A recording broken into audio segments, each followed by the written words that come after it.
Before we really get into the actual assignment, I'd like to say that I know this video won't be 10 minutes in length, and I want to apologize about that, but I'm honestly not sure how people can talk that long in the first place. I was actually really excited about this project. I'm a really big fan of Edgar Allan Poe, and the story that I decided to look into was one that I hadn't read before, and it was actually pretty interesting. The one that I decided to look into was the poem William Wilson, which follows the life of a young nobleman convinced he's being followed by his evil doppelganger. And at the climax of the story, we find that Mr. Wilson is engaged in a duel with his alleged doppelganger, only for it to be revealed that the doppelganger is Mr. Wilson himself. Unfortunately, by the time this realization is made, Mr. Wilson has already suffered multiple self-inflicted stab wounds to his chest and torso, leading to his death. Now, even though Mr. Wilson believed he was engaged in a duel with another person, at the end of the day it was only himself, so the manner of death would be ruled as a suicide and not a homicide. And of course, the self-inflicted stab wounds to the chest and torso and the following blood loss would be his cause of death. Sorry, I lost my place in my notes that I've got behind me here. I don't really like operating off of assumptions, but since this is a fictitious case that took place well over a century ago, there's really no other choice. So, assuming that no autopsy was completed on Mr. Wilson, I would immediately begin the embalming process as well as starting taking restorative measures. Most likely, I would attempt to suture the wounds with a baseball stitch to secure the skin and to help keep the arterial solution from escaping via the wounds.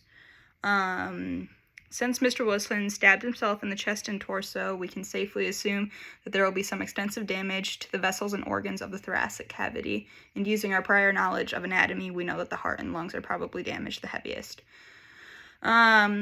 This will cause problems during embalming because the arch of the aorta is the center of distribution during arterial injection, so if that's been damaged or destroyed, it's going to cause issues. So assuming the aorta and the heart itself have been damaged or destroyed, we may need to, sorry, I lost my place again.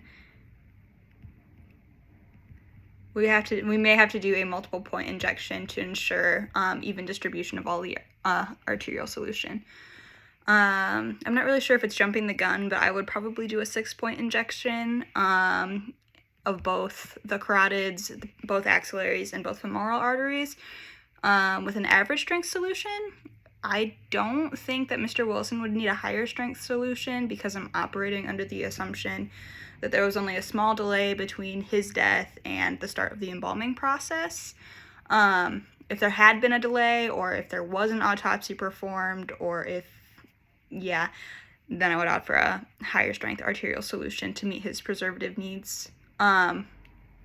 Aspirating will be extremely important during this case because a good bit of damage has been done to his internal organs of the chest and torso, and that will cause him to leak extensively internally, so I would just like to really clear it out in there before cavity embalming with 2 to 3 bottles of dry cav to meet his preservative needs. After the embalming process has been completed, I would use a sealant on all of the sutures on Mr. Wilson's wounds just to add another layer of trying to keep everything inside. And I would also place them in plastics to ensure that any potential leakage is contained. Since I assume that there was no damage done to Mr. Wilson's head, face area in his final moments, light cosmetics would probably work well for an open casket ceremony. So, yeah.